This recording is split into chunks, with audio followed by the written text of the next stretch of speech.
Microphone আপনাদের ধরতে হবে না, আপনি কথা বলেন।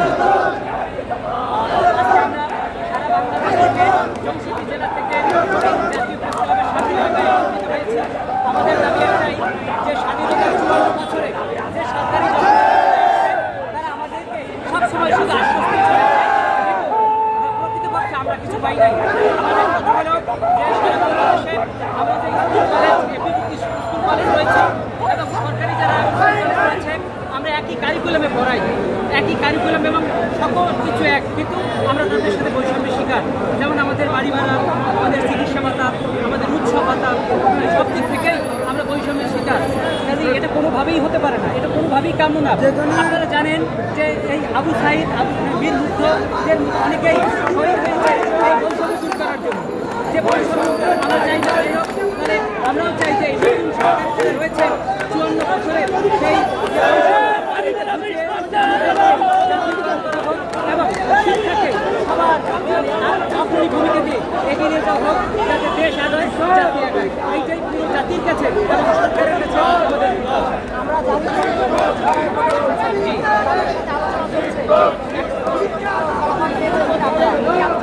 আমাদের প্রতিনিধিরা এসেছিলেন পূর্বে, তবে তারা বলছে যে বাড়ি ভাড়া 10% বাড়াবে, প্রতিনিধিরা রয়েছেন তারাও দাখিল করেছেন। আসলে এটা আমরা মেনে নেই নাই, বা এটা প্রকৃতপক্ষে আসলে এতে আমাদের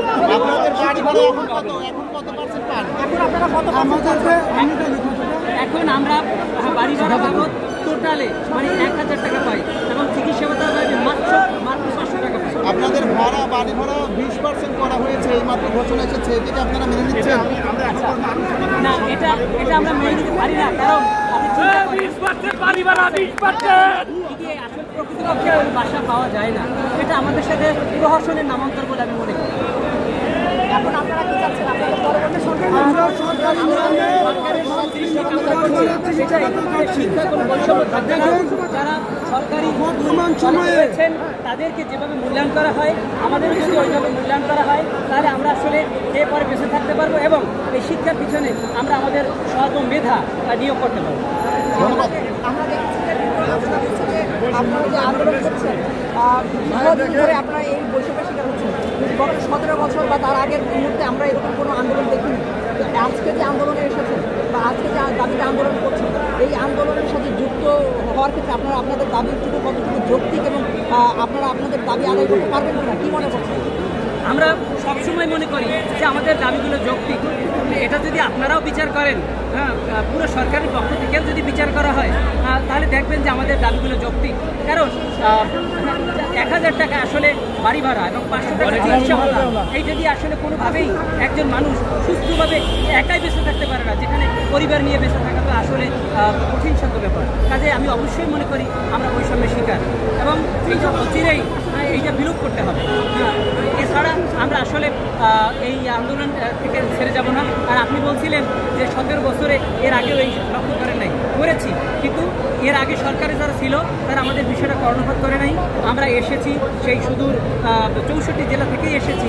দেখা যায় বিভিন্ন সময় এই কর্তৃপক্ষ আমাদেরকে আসলে নিয়ে একটা প্রহসন করেছেন, বিভিন্ন সময় বিভিন্নভাবে আশ্বস্ত করেছেন, কিন্তু আসলে বাস্তবে তার কার্যকারিতা বা বাস্তবের প্রয়োগ আমরা লক্ষ্য করি নাই। বিভিন্ন সময় আশ্বাস নিয়ে আপনারা ফিরে গেছেন, আজকে যদি আশ্বাস দেওয়া হয় সেক্ষেত্রে আপনাদের আসলে আমরা বাস্তবায়ন বিশ্বাসী, প্রজ্ঞাপন হবে এবং আমরা অচিরেই এটার প্রয়োগ দেখতে চাই। সারা বাংলাদেশ থেকে আজকে কতজন শিক্ষক এখানে জড়ো হয়েছে? আচ্ছা, আসলে এটা তো গণনা করা সম্ভব না। আপনি লক্ষ্য করলে দেখবেন যে পুরো প্রেস ক্লাবের সামনে পুরো রাস্তা আশেপাশে এখানে জায়গা অনেক অবস্থান করছেন। লক্ষাধিক শিক্ষক, মিনিমাম লক্ষাধিক শিক্ষক এখানে আসতে উপস্থিত। জাতীয়করণ চলবে, জাতীয়করণ দিতে হবে। আপনারা যে বৈষম্যের শিকার হচ্ছেন, এর সাথে কোনো শিক্ষা প্রতিষ্ঠানের প্রধান শিক্ষকরাও জড়িত, বিষয়টি নিয়ে কি বলবেন?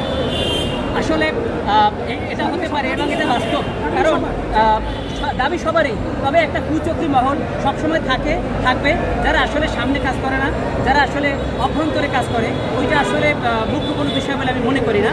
হ্যাঁ, পুরো জাতি সরকার যদি আমাদের দাবিটা যৌক্তিক বলে মনে হয় এটা মেনে নেবেন। কাজে কে বা কারা পিছনে ইন্ধন যোগাচ্ছে বা এটা একটা নেগেটিভ অবদান আছে ওইটা আমরা দেখতে চাই না।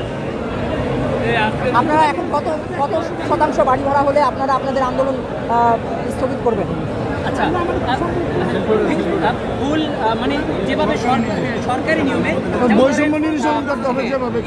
কলেজ সরকারি ক্ষেত্রে যেভাবে আসলে তাদেরকে দেওয়া হয়, যদি ওইভাবে আমাদেরও পে করা হয় তাহলে আশা করি আমরা মোটামুটি খেয়ে পরে বাঁচতে পারি। একই দেশে তারাও বাস করে, আমরাও বাস করি, ঠিক আছে?